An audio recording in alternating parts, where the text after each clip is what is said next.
Oke, semangat pagi sahabat-sahabat Rumah Hijaunet semua. Assalamualaikum warahmatullahi wabarakatuh. Semoga sahabat semua dalam keadaan sehat, salam sejahtera untuk kita semua.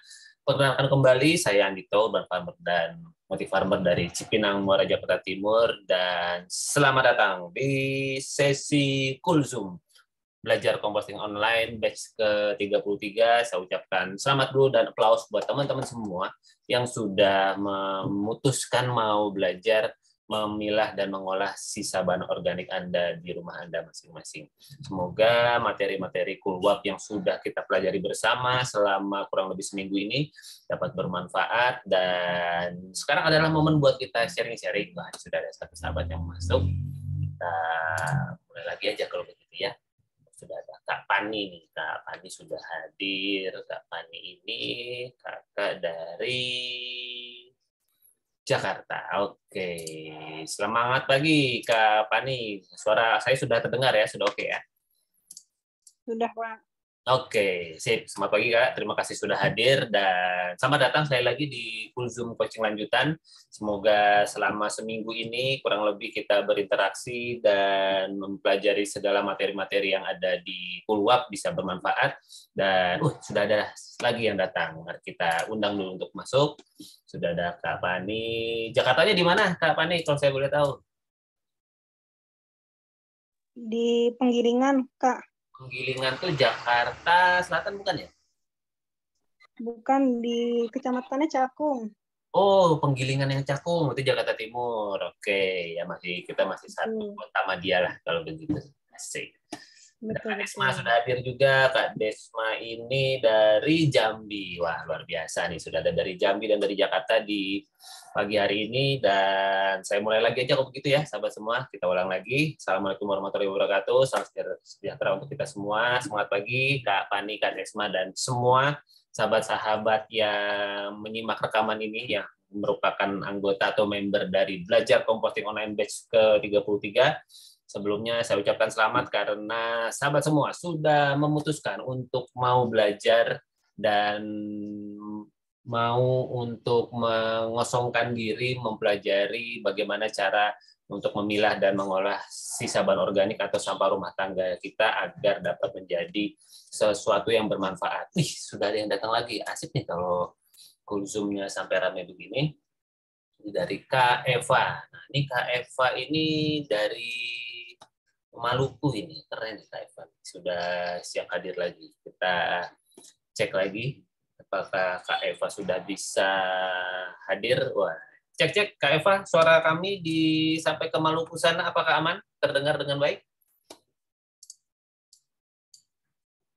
Kalau terdengar boleh jempolnya atau mungkin tuliskan di kolom chatting. Nah, jadi mungkin kalau di Maluku sudah masuk Indonesia Tengah apa Timur ya Kak? Kalau di sana ya, sudah jam 11 apa jam 12 atau jam 1 di Maluku sana. Jadi seru ya, memang belajar composting online ini sudah masuk ke batch ke-33. Secara jumlah teman-teman yang sudah belajar itu sudah sekitar ya sudah lebih dari 200 peserta gitu ya, dan itu tersebar dari ujung Indonesia sebelah timur sampai sebelah baratnya Indonesia. Jadi dari Aceh sampai Papua itu ada member-membernya semua, dan saya sangat bersyukur sekali karena artinya kepedulian terhadap mengolah sisa bahan organik ini sudah semakin merata. Dan di sesi kali ini kita akan membungkus ya sahabat semua, kita akan membungkus materi Coolwap kita yang selama 7 Coolwap selama 3 hari yang sudah saya sampaikan. Dan di momen hari ini juga silakan teman-teman semua kalau ada yang mau ditanyakan boleh disampaikan. Kalau masih belum bisa open mic atau open cam tidak ada masalah, silakan tuliskan di kolom chatting, nanti kita akan bahaskan bersama. Dan sebelum saya masuk ke pemaparan, ini saya masih pakai Zoom yang free ya sahabat semua. Jadi nanti kalau sudah waktu sekitar 40 menit, nanti kita off sebentar, habis itu nanti teman-teman masuk melalui link yang sama. Ya, masuk saja melalui link yang sama, kita akan masuk ke sesi kedua. Jadi akan kita buat beberapa sesi untuk kemudian supaya ngobrol-ngobrol kita jadi lebih asik dan lebih seru lagi. Oke, saya langsung permisi share screen terlebih dahulu. Nah, sudah kelihatan ya sahabat semua. Oke, wah kok ada 8 langkah Mas? Bukannya di Coolwap-nya cuma ada 7 ya. Memang sengaja. Jadi langkah ke-8-nya saya simpan di sesi Kulzum kali ini supaya bisa menambah wawasan kita bersama. Oke, dan saya perkenalkan diri lagi. Saya Andito, tinggal di Jakarta Timur. Saya ayah dari 2 anak homeschooling dan saya merupakan praktisi composting sejak tahun 2014. Berarti sekarang sudah mau jalan tahun ke-9 ya. Jadi sudah mulai ngompos tuh sejak 9 tahun yang lalu. Tinggalnya di Cipinang Muara, Jakarta Timur. Sehari-harinya sebagai urban farmer, digital marketer, dan konsultan dan edukator gaya hidup sehat.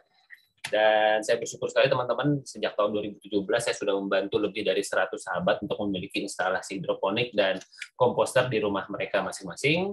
Dan juga sharingnya tidak hanya secara personal, tapi juga sempat diundang ke beberapa instansi, ke TNI, di kejaksaan, sekolahan, di kantor PLN, lalu kemudian di beberapa perusahaan saya juga membantu katakanlah mereka concern terhadap pembinaan area tertentu gitu ya di sekitar pabriknya dan sebagainya. Nah, saya juga memperkenalkan metode composting ke mereka.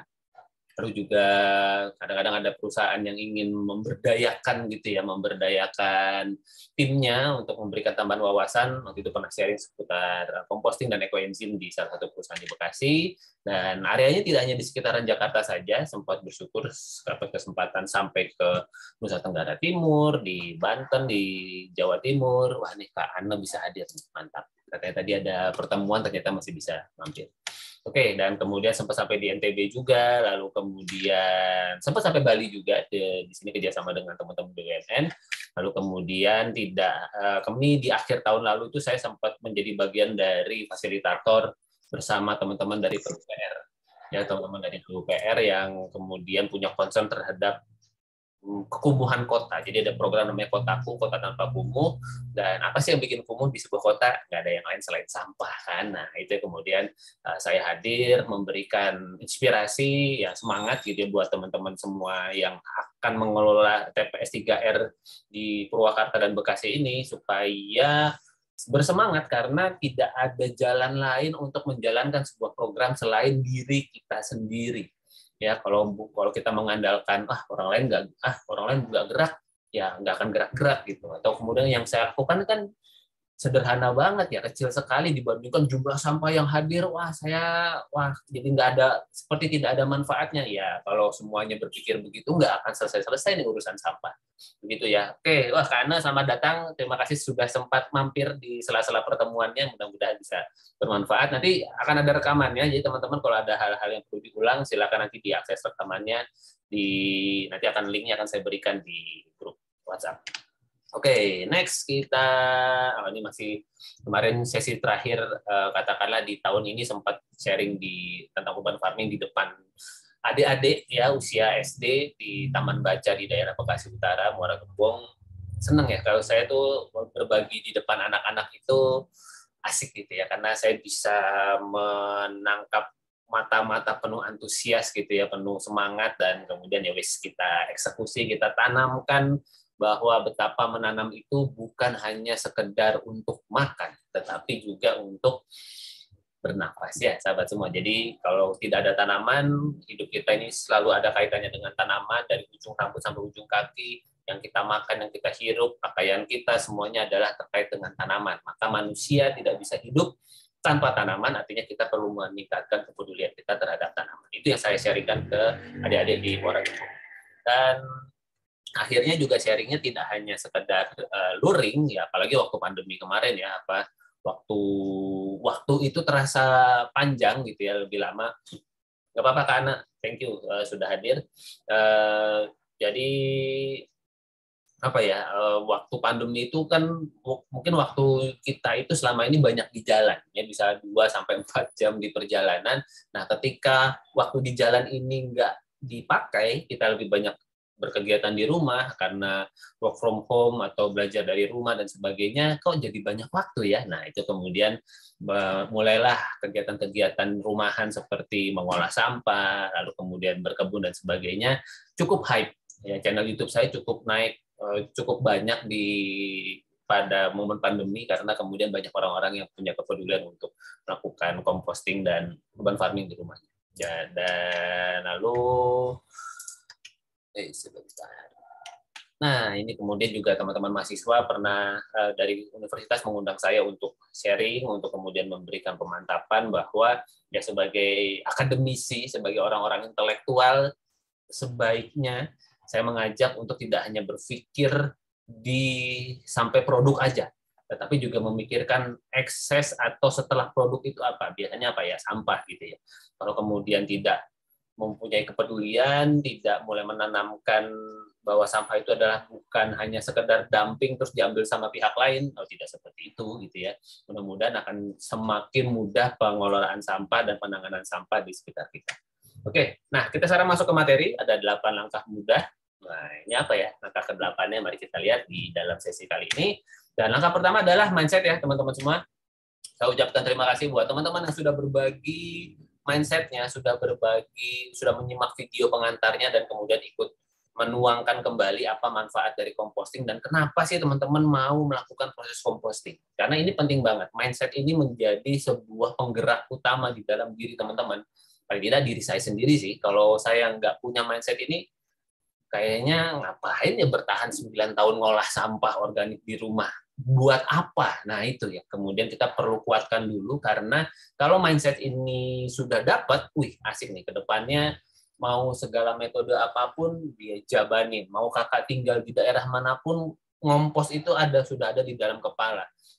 Memilah sampah, mengolah sampah itu sudah siap untuk dilakukan. Walaupun mungkin dalam perjalanan infrastruktur tidak mendukung, situasi dan kondisi tidak mendukung, tetapi niat di dalam hatinya itu sudah melihat bahwa apa yang ada di depan kita bukan sampah, tetapi semua ketika terpilah sesuai jenisnya, mereka adalah sisa yang amat sangat berharga dan bisa diolah dan bisa berkelanjutan, tidak hanya dibungkus jadi satu terus ditumpuk di tempat lain dan kemudian jadi bau, sampah, penyakit dan sebagainya. Ya, jadi yang pertama adalah mindset, dan ini saya ambil teman-teman semua dari situs Sistem Informasi Pengolahan Sampah Nasional. Teman-teman bisa akses dan kemudian bisa lihat update-nya di sana. Ini update terakhir tadi saya coba cek di tahun 2000 sampai tahun 2022. Sahabat semua bisa melihat bahwa tumpukan sampah itu sampai 20 ton per tahun.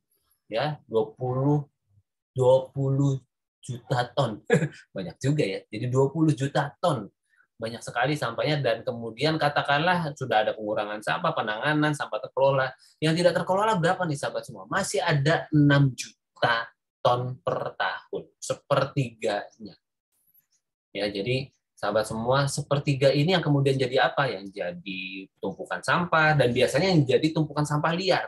Ya, jadi bisa TPS-TPS liar, lalu kemudian misalnya kemarin teman-teman di Bekasi itu cerita Burangkeng itu TPA-nya ketutup, sehingga kemudian bermunculan tuh TPS-TPS liar, dibuang di kali lah, dibuang di sebelah rumahnya dan sebagainya, akhirnya jadi tumpukan dan sebagainya.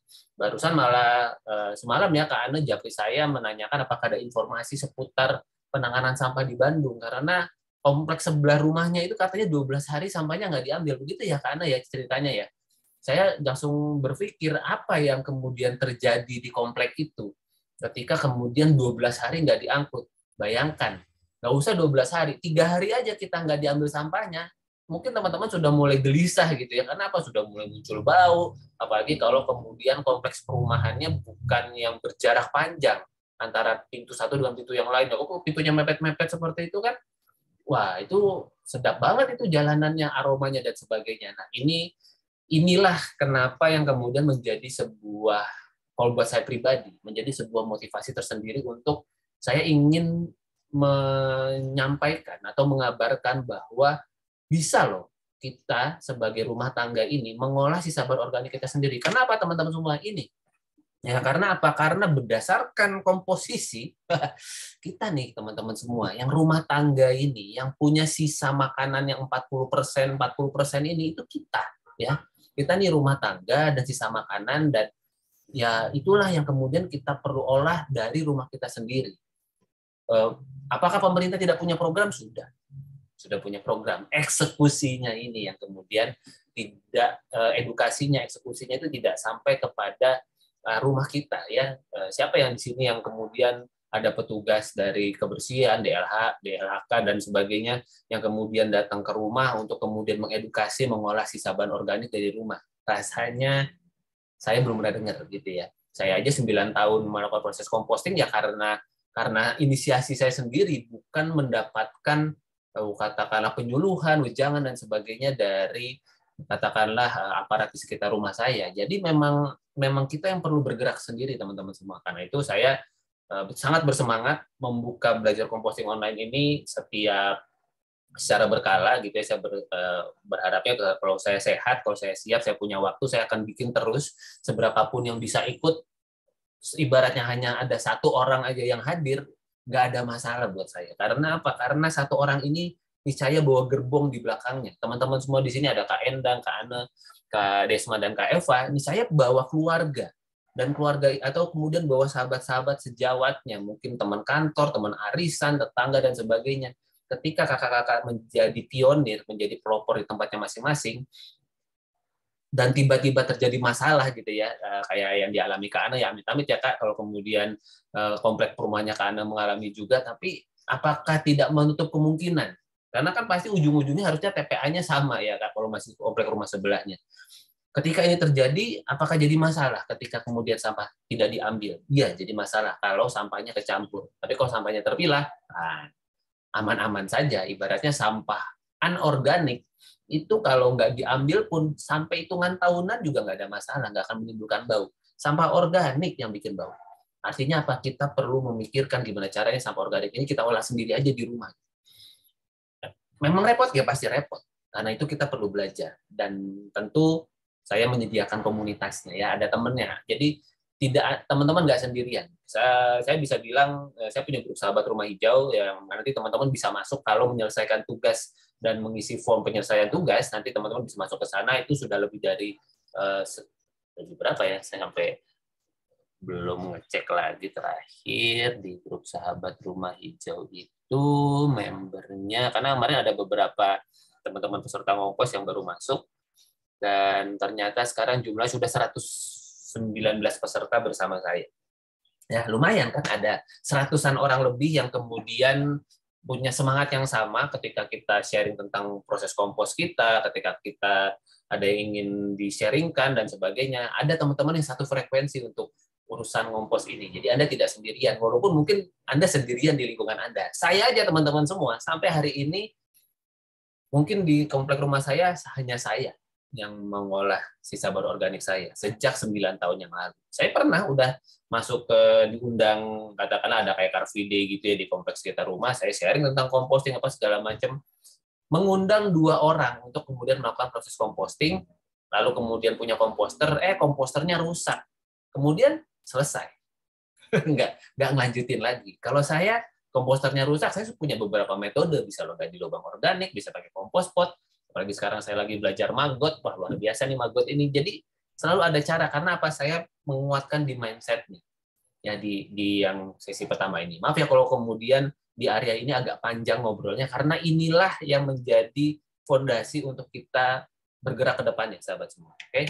Dan begitulah, kalau ini model dumping ini tidak berubah dan dilakukan setiap hari, maka pasti kemampuan TPS dan TPA semakin lama semakin menipis. Kalau Kak Ane coba tanya-tanya ke kompleks sebelah, lalu diusut-usut gitu, pasti ujung-ujungnya adalah tidak diambil karena apa?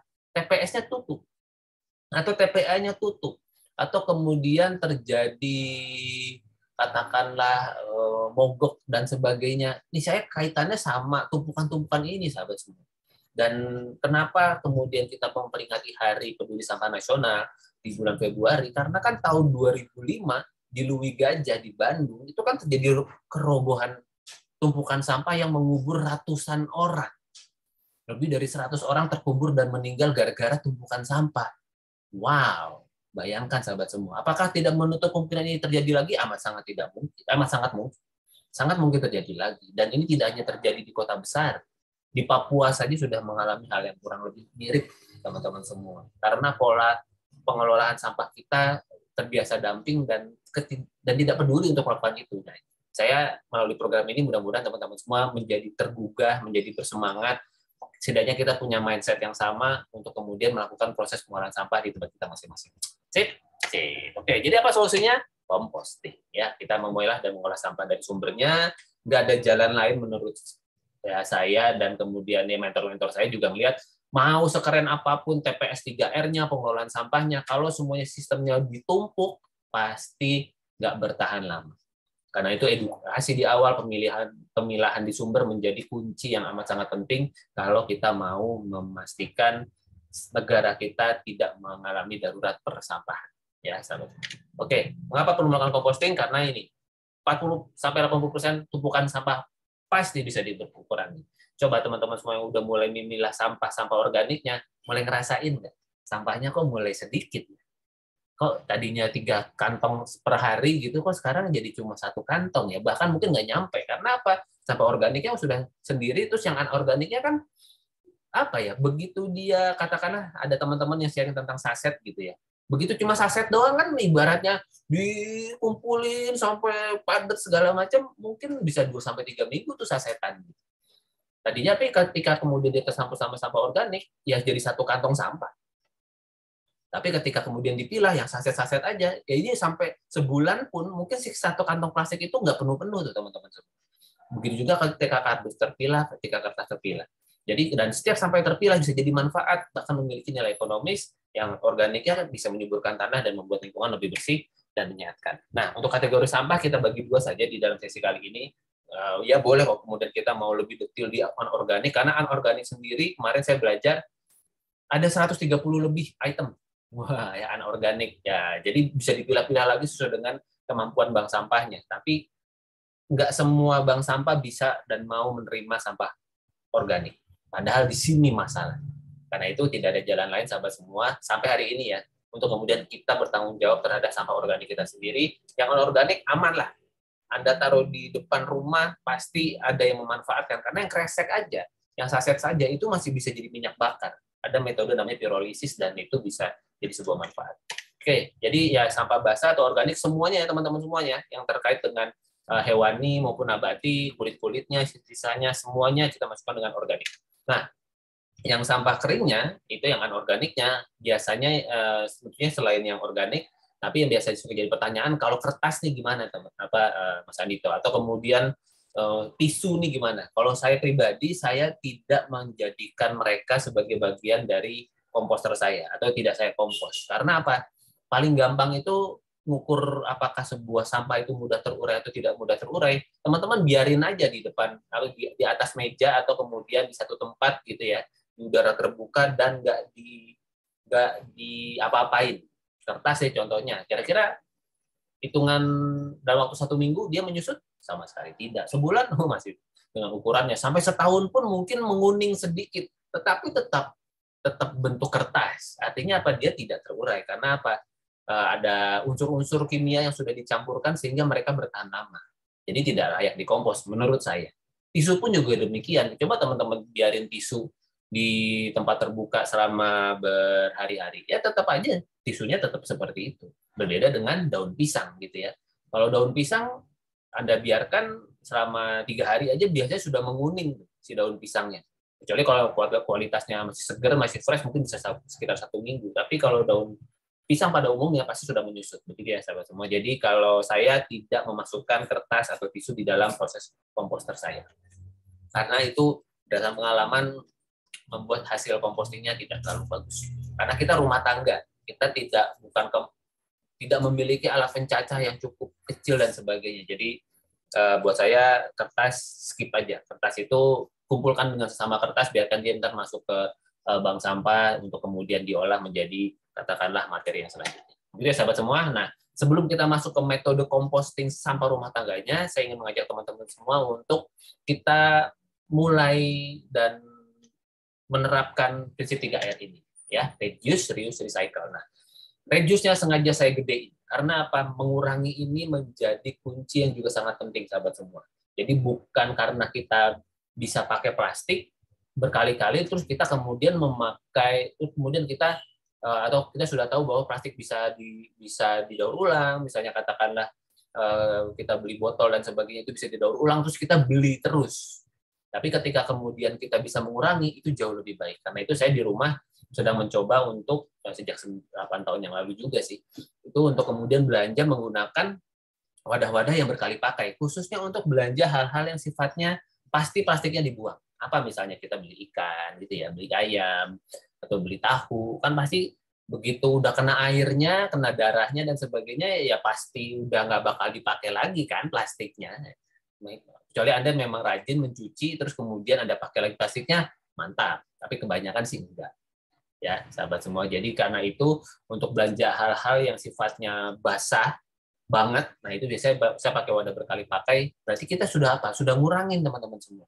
Ya, sudah ngurangin selembar, 2 lembar, 5 lembar, 10 lembar per hari. Saya kadang belanja suka lihat kantong-kantong saya gitu, di bawah tuh juga ada kantong yang saya bikin pakai paranet, pakai jaring, karena bisa beli cukup murah untuk kemudian dapat jumlah banyak. Udah saya potong-potong, saya jahit-jahit sendiri, lumayan jadi pengganti kantong plastik. Andai kata saya punya kantong plastik juga saya pakai ulang terus sampai ibaratnya jebol masih bisa saya selotip lagi gitu. Karena goalnya adalah mengurangi, teman-teman semua ya. Baru kemudian kita masuk ke reuse, baru kemudian di recycle. Nah, setelah sampah kering dipilah, aman sangat bisa jadi manfaat ya teman-teman semua ya, seperti dipakai ulang, kemudian bisa masuk ke bank sampah, pemulung dan sebagainya. Nah, di sekitar rumah saya juga ada bank sampah, ini masih aktif, dan walaupun saya pribadi sudah nggak seintens dulu, jadi karena mungkin pola reduce-nya sudah makin banyak, tetapi kita bisa mencari bank sampah di dekat kita apabila sampah anorganik kita belum diambil. Nah, kalau mau cari informasinya bisa kontak saya, nanti saya coba kontak mentor saya yang saat ini posisinya sebagai Ketua Asosiasi Bank Sampah seluruh Indonesia, gitu ya. Lalu kemudian sudah ada aplikasi-aplikasinya buat kita yang tinggal di Jakarta khususnya, sudah ada Siklus salah satunya yang bisa mengisi minyak goreng, sabun cuci piring, sabun buat mesin cuci dan sebagainya, yang liquid seperti itu kita bisa masukkan ke botol-botol yang ada di rumah. Jadi kita beli tanpa kemasan. Lalu kemudian ada armada kemasan, buitin, dan kayak sekarang sudah mulai bermunculan startup yang ngambil minyak jelantah dan sebagainya. Ini sangat bisa dimanfaatkan teman-teman semua. Nah, jadi yuk, gimana? Siap? Kita mulai memilah sampah kita. Dan langkah kedua, kita siapkan 2 tempat sampah. Ini langkah yang kelihatannya sederhana, tetapi menentukan untuk keberlangsungan proses composting kita. Ya, jadi terima kasih buat teman-teman yang sudah menyetorkan tempat sampahnya, 2 tempat sampahnya. Oke semua ya, kecuali yang warna orange ini yang kemudian saya tanyakan. Dan terima kasih sudah direspon, dan ya itu ibaratnya kalau memang teman-teman mau mencuci plastiknya nggak ada masalah kalau mau buat sampah organik. Karena kan goalnya mau kita cuci lagi, kita mau pakai lagi, dan karena tujuannya adalah reduce, ngurangin, saya sangat sarankan untuk tempat sampah organik nggak usah pakai plastik apa-apa, udah biarin aja dan lebih mudah dicuci kan, langsung dibilas atau mau lebih harum disabunin dikit dan sebagainya, itu jauh lebih baik, gitu ya teman-teman semua. Oke, langkah ketiga kita tentukan metode composting. Terima kasih teman-teman yang sudah menyetorkan. Kebanyakan siap mengompos menggunakan kompos pot ya. Mantap. Karena apa? Karena biasanya itu yang paling mudah, paling dekat, paling simple. Biasanya potnya juga sudah ada dan sebagainya. Jadi silahkan digunakan atau menggunakan metode composting yang paling mudah dilakukan di tempat teman-teman masing-masing ya. Dan saya ingatkan kembali metode composting itu ada yang lubang organik, ada biopori, pakai komposter atau kompos pot, lalu kemudian bisa ekoenzim juga. Dan yang terakhir ini yang saya lagi teman-teman, saya lagi kesengsem gitu ya, lagi seneng banget nih sama si maggot ini. Karena apa? Ya memang mungkin buat beberapa orang lihat maggot, jadi gitu ya. Tetapi sahabat semua, saya bisa bilang ini the best banget. Komposter mungkin butuh waktu 10-14 hari supaya kemudian sampahnya menyusut, demikian juga kompos pot. Ini 1 hari loh teman-teman semua. Apalagi kalau sudah 2-3 hari, makin habis sampahnya itu, dan kemudian yang sisanya benar-benar sudah jadi pupuk ya, kasgotnya dan sebagainya. Luar biasa ini si maggot biasa ini. Saya lagi praktek, jadi teman-teman kalau mampir ke medsos saya mungkin isinya banyak yang bergerak-gerak, karena memang saya sedang mempelajari, sedang menikmati, dan ini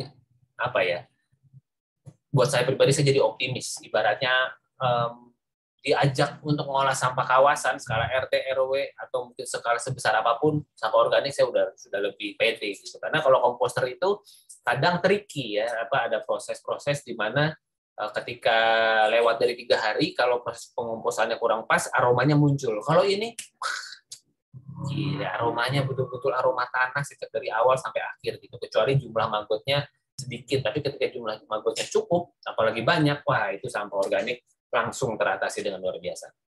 Keren banget ini BSF. Nah, langkah keempat kita membuat mall, teman-teman semua. Nah, siapkan ya air beras dan cucian pertama juga dengan gula. Terima kasih teman-teman yang sudah berbagi, karena saya lagi dalam proses composting dengan memberikan mall ini kita mempercepat proses. Kita memberikan bakteri yang punya peranan untuk mengolah sisa bahan organik kita.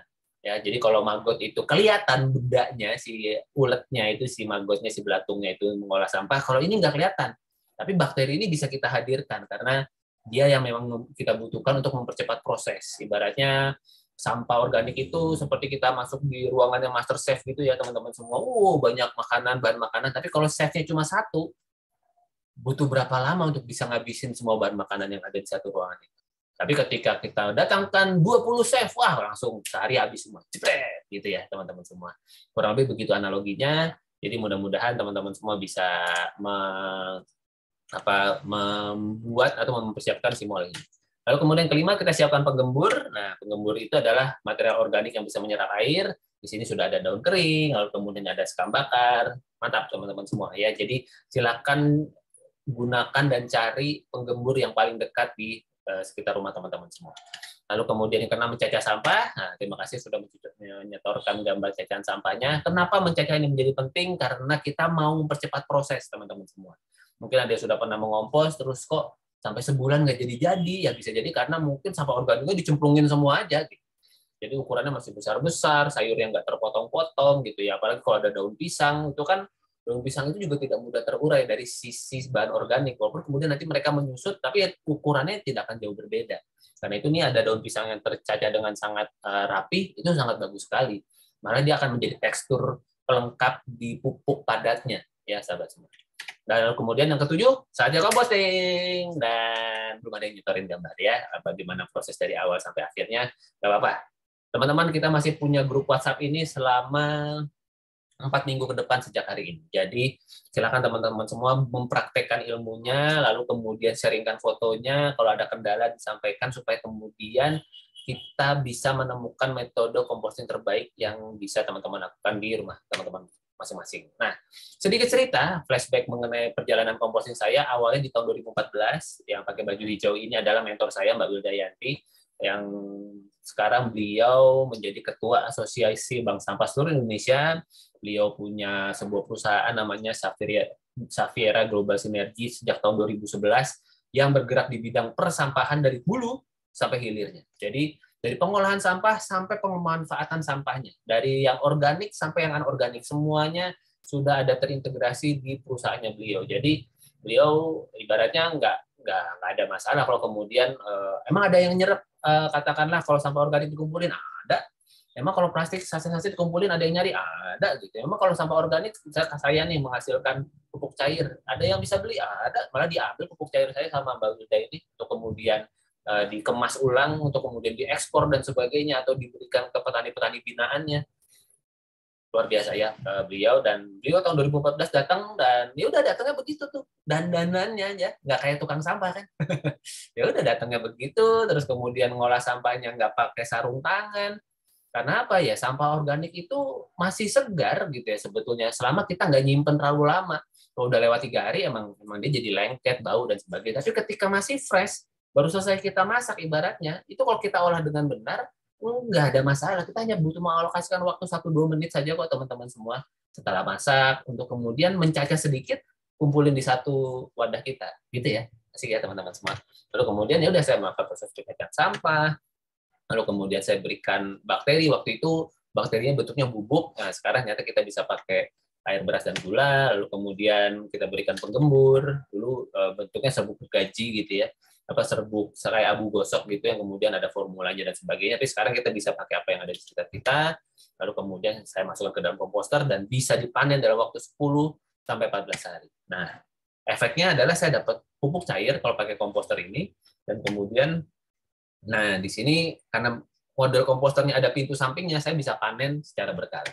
Ya, kemudian kita juga bisa memisahkan lagi lebih lanjut kulit buah khusus kita olah untuk menjadi ekoenzim, sebuah sebuah zat yang kemudian memang fermentasinya cukup lama, sekitar 3 bulan, tetapi hasilnya, wah keren banget teman-teman semua.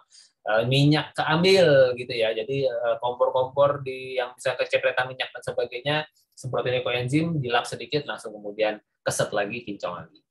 Keren ekoenzimnya. Nah, apa ini langkah ke-8-nya? Ini dia teman-teman semua. Ulangi lagi proses compostingnya dari pertama ya, mindset lagi, lalu kemudian punya tempat sampah 2 lagi, lalu kemudian tentukan metodenya mau apa, karena bisa jadi hari ini kita ngompos pakai kompos pot, tapi besok kita pakai lubang organik misalnya, kan bisa jadi ya ditentukan secara berbeda. Lalu kemudian mau lagi, lalu kemudian siapkan pengemburnya, dicacah sampahnya, dan dikompos. Gitu ya teman-teman semua. Dan dengan pupuk organik yang saya miliki, maka saya bisa bercocok tanam. Saya katakanlah betul-betul apa ya, pupuk yang dipakai di rumah saya itu betul-betul saya nggak pakai pupuk yang lain selain dari sisa bahan organik yang ada di rumah saya yang sudah saya kompos itu. Lalu kemudian ya paling pakai media tanam yang dijual di toko-toko tanaman, tapi kemudian pupuknya betul-betul pakai pupuk dari sampah rumah tangga. Bisa? Sangat bisa, teman-teman semua. Ya, jadi kalau nggak punya lahan ya pakai polybag juga bisa. Sayur saya cukup berlimpah pada saat itu, makanya sengaja difoto gitu sebagai sebuah kenang-kenangan bahwa amat sangat bisa menanam menggunakan pupuk dari sampah rumah tangga kita. Ya, ini ada metode raised bed. Kalau teman-teman punya lahan yang nggak mudah digali, ya udah bikin kotak-kotak aja, pakai batako, pakai batu bata, atau pakai genteng dan sebagainya, isi tanah, jadi udah kayak pot gitu ya. Jadi namanya raised bed, dan panen deh teman-teman semua. Waktunya panen, saya sih lebih sarankan yang mau kita makan langsung kita panen pada hari itu, jadi nggak disimpan di kulkas lagi, karena antioksidan terbaik itu adalah setelah dia dipanen. Ya, panen langsung dikonsumsi, itu antioksidannya the best. Jadi sahabat semua, siap melakukan composting? Yuk kita melakukan composting untuk masa depan bumi kita. Jadi sahabat semua, dan ini saya lagi katakanlah media-media sosial saya yang ada, silakan teman-teman semua bisa simpan di sini, atau kemudian bisa menghubungi saya melalui media sosial yang ada. Tentu teman-teman sudah punya nomor WhatsApp saya, bisa japri kapan saja ketika proses composting sedang berlangsung, atau kemudian mungkin ada yang mau ditanyakan, silakan teman-teman. Mudah-mudahan kita memiliki kesehatan dan umur panjang untuk kemudian bisa terus saling mengingatkan dalam kebaikan dalam hal composting. Begitu ya teman-teman. Dan sekarang waktunya pertanyaan. Terima kasih sahabat semua. Dan karena waktu Zoom-nya sudah tinggal 3 menit, sangat tanggung sekali kalau saya membuka sesi pertanyaan di sesi ini. Karena itu saya mengajak teman-teman semua, yuk Anda klik lagi link Zoom yang ada di grup WhatsApp untuk kemudian nanti kita bergabung di sesi kedua. Oke? Sampai kita ketemu lagi. Terima kasih sahabat semua. Assalamualaikum warahmatullahi wabarakatuh. Kita ketemu di sesi kedua. Thank you.